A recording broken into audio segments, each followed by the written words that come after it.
اعوذ باللہ من الشیطان الرجیم بسم اللہ الرحمن الرحیم باب الخطبۃ والصلاۃ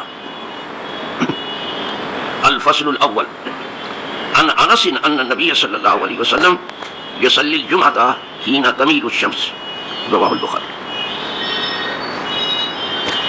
آج ایک نئے باب کا افتتاح ہے، وہ ہے جو جمعہ کو خطبہ پڑھا جاتا ہے اس کے بارے میں۔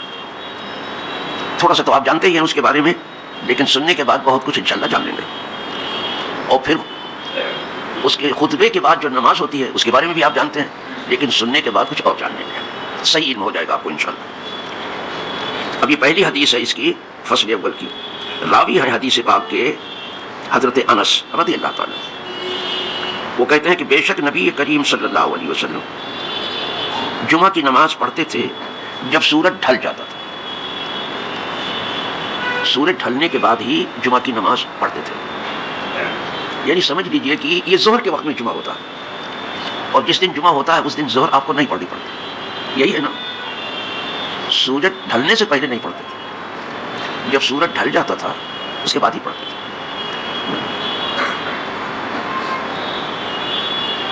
یہ پہلا وقت جو صبح سے لے کے سورج ڈھلنے تک ہے، اللہ نے بندوں کو کام کاج کے لیے دیا ہے، لیکن غلطی سے لوگ اب اس وقت کو سونے میں گزارتے ہیں، اس لیے کہ رات کو جاگتے ہیں اور 10-11 بجے اٹھتے ہیں، پھر ناشتہ کرتے ہیں، تو کام کاج ان کا نہیں ہوتا، ان کا کام کاج بھی سورج ڈھلنے کے بعد ہی شروع ہوتا ہے، یہ غلطی سے ہو رہا ہے۔ لیکن یہ بامبے کی بات کر رہا ہوں، کہ ہمارے دیہاتوں کا معاملہ، وہاں تو صبح کی نماز کے بعد ہی سے کام شروع ہو جاتا ہے، وہ ٹھیک ہے، اور ظہر تک تو میں سمجھتا ہوں کہ دن کا آدھے سے زیادہ کام ہو جاتا ہے ظہر کی نماز تک ہمارے دیہات میں، لیکن بامبے کی روش کچھ الگ ہے،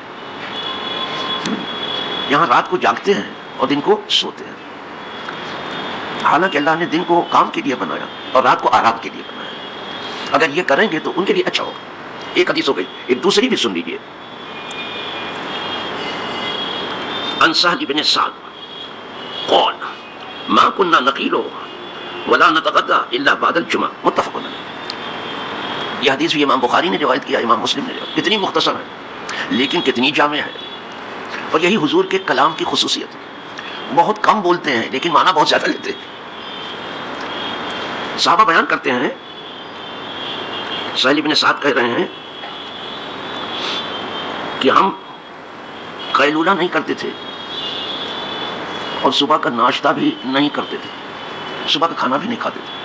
کیا اہتمام تھا جمعہ کا ان کے، اور کیا تیاری تھی، صبح ہی سے جمعہ کی تیاری میں لگے رہتے تھے۔ نہ تغدہ کی بات کر رہے ہیں، نقیلوں کی بات، نہ ہم سوتے تھے جمعہ سے پہلے، دوسرا معنی بتا رہا ہوں، اور نہ ہم ناشتہ کرتے تھے۔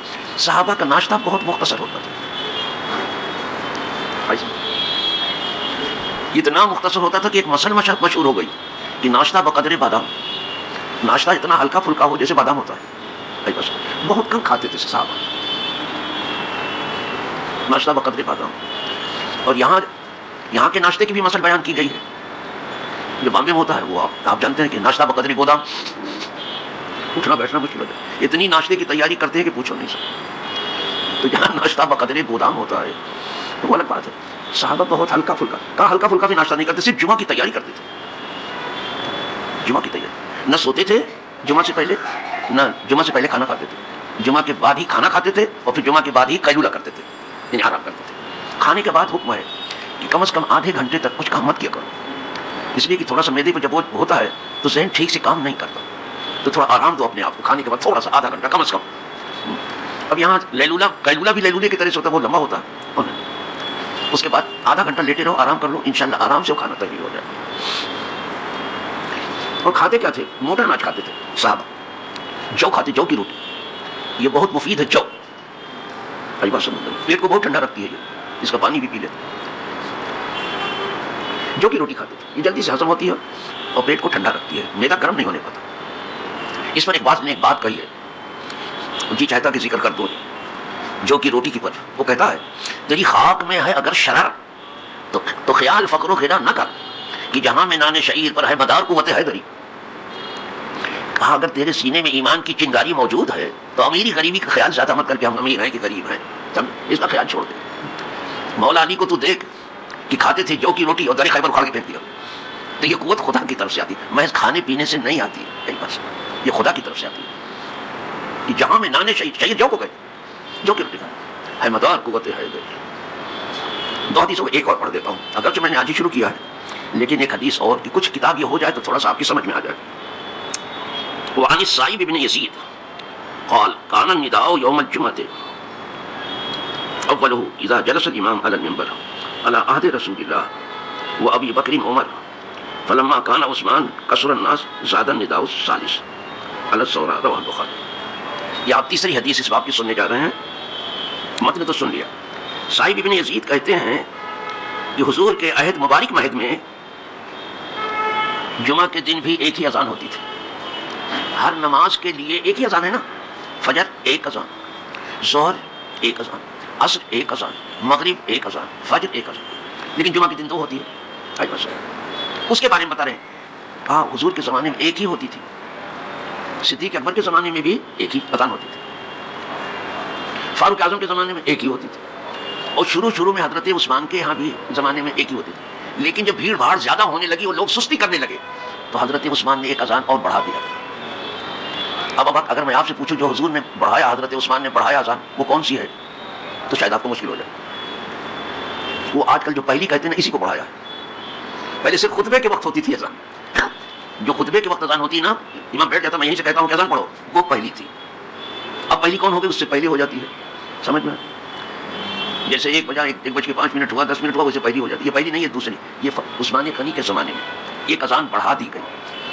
لوگ کثرت سے آنے لگے جمعہ میں، لیکن کچھ لوگ سستی بھی کرنے لگے کہ ابھی تو بھیڑ بھاڑ جمع ہوگی، جب بعد میں جائیں گے نا، تو آپ نے ایک اذان اور بڑھا دیا۔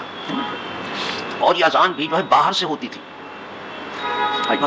زورا سے، زورا یہ باہر ہے بازار کے پاس، تو اذان باہر سے ہی ہونی چاہیے۔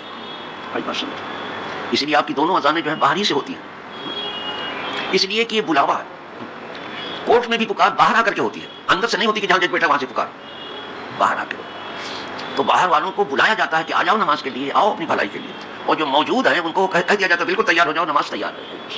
یہ 3 حدیثیں ہو گئی۔ بات سمجھ، امید ہے کہ آپ کو یاد رہیں گے کہ کون پہلی ہے کون دوسری ہے، یہ تو یاد ہی رہے۔ یہ بھی آپ کو یاد رہے گا کہ یہ اذان مقام زورا سے باہر سے ہوتی تھی، اندر سے نہیں ہوتی تھی۔ تو بہت سی جگہ پر دیکھتے ہیں کہ جہاں کھڑا امام وہیں پیچھے سے اس کے سامنے ہی اذان پڑھنا شروع کر دیتے ہیں، کہ باہر سے ہمیشہ ہوتی رہی۔ یہ 3 حدیثیں آج ہو گئیں، آج اسی پر اکتفا فرمائیں۔ اس لیے کہ میں تھوڑا سا بھی بیڈ ریسٹ سے اٹھا ہوں، سمجھ میں، اللہ بیڈ ریسٹ سے بچائے، سمجھ میں، سب کو بچائے۔ اور آپ بھی نئے ہیں، سمجھ میں، کئی دن کے بعد آپ سن رہے ہیں یہ سبق۔ تو الحمدللہ 3 حدیثیں آپ کے سامنے آ گئیں۔ خدا کرے کہ آپ کے ذہن میں محفوظ ہو، اور خدا کرے کہ آپ اس کے معنی میں بھی ڈوبنے کی کوشش کریں، اور خدا کرے کہ ہم سب اس پر عمل بھی کریں۔ وآخر دعوانا ان الحمدللہ رب العالمین۔